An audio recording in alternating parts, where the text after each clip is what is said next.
Anong sumasakit sa atin? Last year, Hmm. may ano sa Inangat kayo? sasakyan, may inangat ko, parang may naiwan. Butok. Parang may naiwan. Tapos, anong naramdaman nyo? Parang naiwan ito. Tapos after that, masakit. Tapos after few weeks, parang may kidlat. Parang may kidlat na. Oo, gawa na. Tapos Okay. tumagal, napura kong pwersa ko naman sa is-is ng simento. Ngayon, meron pa rin hanggang ngayon. Tapos may Wala kayong opera before? appendix lang. Ito Okay. may parang may bukol dyan. Sige tayo. Okay. Tapos meron akong L4, L5. Itong bukol na to, huwag nyo papadikit. Huwag nyo itong papaturog ah. Itong bukol na to, maaaring nodules yan. Baka makikita yan pag diniinan. Hayaan nyo lang kung di naman nakaka-apekto sa pamumuhay nyo. Dito lang yan eh. Oo, yan. Hayaan nyo lang. Kasi yan baka makikita yan. Hindi na yan pag namaga yan, hindi na yan siya bumabalik sa ano. Ganito kalaki. Pag nahilot nyo yan or namaga, umumbok ng konti, hindi na yan babalik sa ganyan. Mawawala na lang yung sakit pero yun na yun. Okay? Para lang may knowledge kayo about sa mga bukol-bukol. Tapos, alisin nyo yung pagkain ng chocolate. Kumakain mo yung chocolate. Minsan, Yan ang pagkain ng bukol.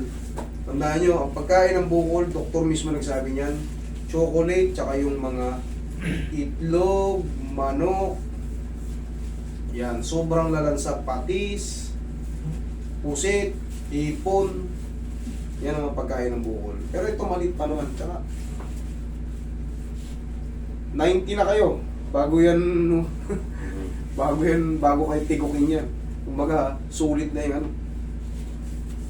Kaya wag nyo lang ano yun, wag nyo lang pansinin, hayaan nyo lang siya dyan. Huwag nyo ipapahilot yan. Ang ibig ko sabihin, huwag nyo ipapahilot basta-basta. Kung walang knowledge about sa mga... yung ganit dito. Yan, ito. Part na ito tayo.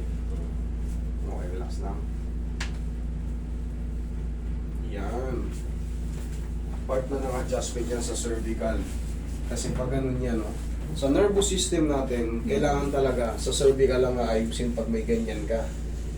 Kasi dito ang puno niyan sa liig. Hindi yan dyan. Pero kung dislocate, okay, alone, aanuin ko yun doon. Pero, dugtong-dugtungan lang yan, ganito lang gagawin. Yan.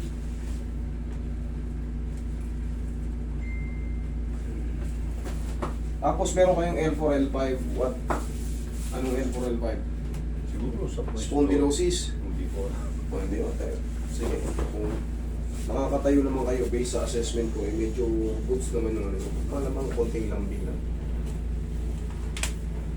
Yun. Dami ah. Hindi naman matagil yun.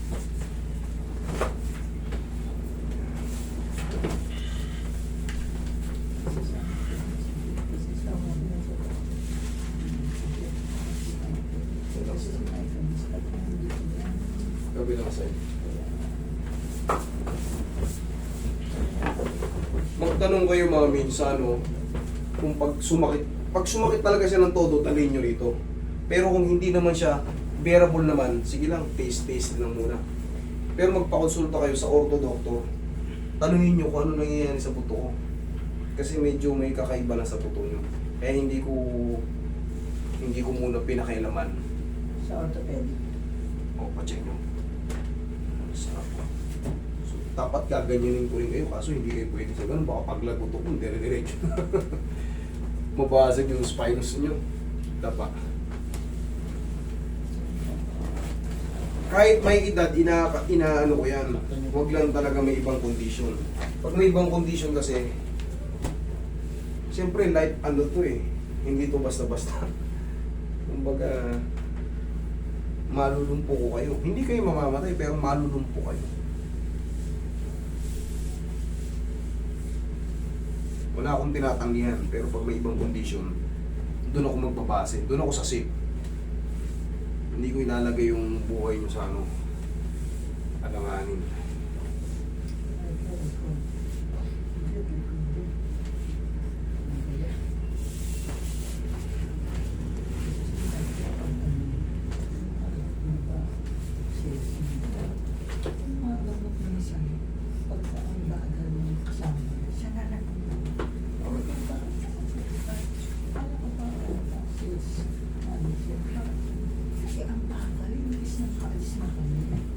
Day ko nun, nilipat ko lang sa Saturday. Ganyan pa yan, ganyan yung day by day. Kaya kahit pa paano, patience talaga yung pila. Hindi kasi ako pwede mag-book ng 5 tao lang. Nagrarambulan sila sa page. Kumbaga, gusto lahat mauna eh. Hindi naman po pwedeng bigyan ko lahat. Sige, punta na kayo lahat dito. Hindi tayo makatulog yan. Hindi na tayo matapos. Hindi ko kaya ng isang araw yung kahit kay sandal, hindi ko kaya isang araw eh. Kaya ang gusto ko lang yung maghapon. Kaya yung maghapon kaya ko lang, yung makukonsume lang ng oras sa maghapon. May cut-off pa rin. May cut-off. Hindi, kaya namin nilagyan ng cut-off ng alas 3. Eh paano kung lahat kayo hindi available ng umaga? Eh ako nag-aantay ako sa umaga. Pumunta kayo lahat dito alas 5. Eh di hanggang gabi. Ayoko magtrabaho ng gabi. Ubusin ko yung maghapon ko. Pero pagka yun nga, kaya namin may cut-off. Siyempre, baka walang pumunta ng umaga, puro gabi. Eh ako nakatambay ako rito. Yung 8 to 3 niyo po, dire-diretso. O Dire-diretso. nagla-lunch break pa po kayo. Alauna. Ako mo yung kondensyo. Okay, save. Nanginginig ako pag di ako nakakain, sobrang gutom. Eh dito, hindi naman to bulungan lang eh. Kailangan mag-lunch break tayo, pinakamahal ngayong lunch eh. Mga galaw Kain tayo, eh nagbubuhat ako eh.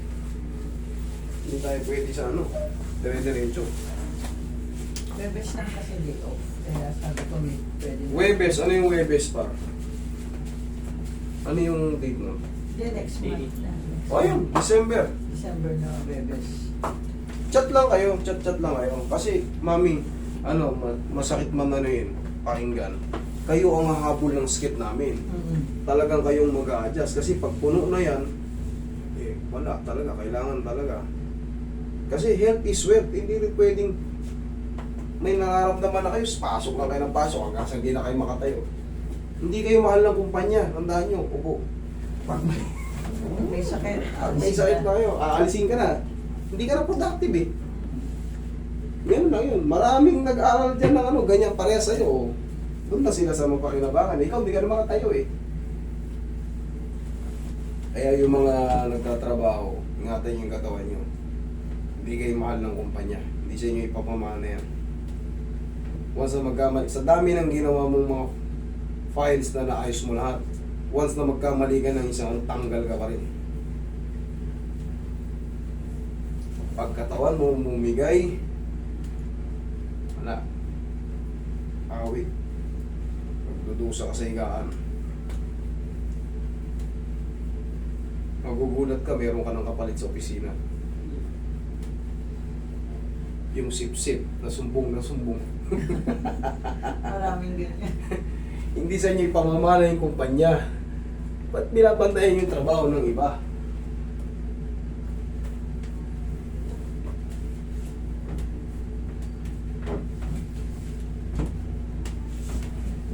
Tayo. O, kumusta tayo? O, check mo.